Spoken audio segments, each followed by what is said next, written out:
Les chiffres du chômage en juillet ont donc été dévoilés hier, en légère baisse dans la région par rapport au mois dernier. Il reste un bassin d'emploi où les chiffres, eux, sont toujours très élevés. C'est le secteur du Havre, 12,7% de personnes sans aucune activité au premier trimestre 2016.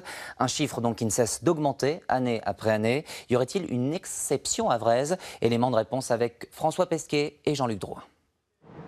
Les années se suivent et se ressemblent dans le bassin d'emploi du Havre. 12,7% de demandeurs d'emploi, c'est davantage que dans celui de Rouen ou de Caen.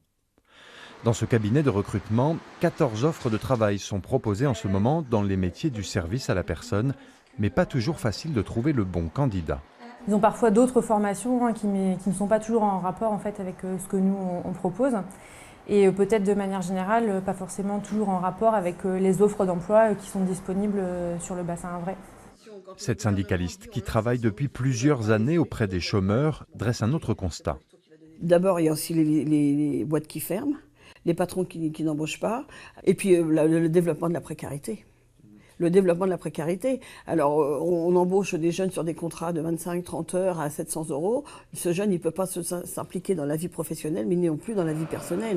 En 2012, une étude de l'INSEE sur le bassin d'emploi du Havre relevait un niveau de formation inférieur à d'autres territoires, une spécialisation industrielle, raffinage, pétrochimie automobile présentant des risques en termes de perspectives d'emploi. L'Institut rappelait surtout la dimension portuaire du Havre.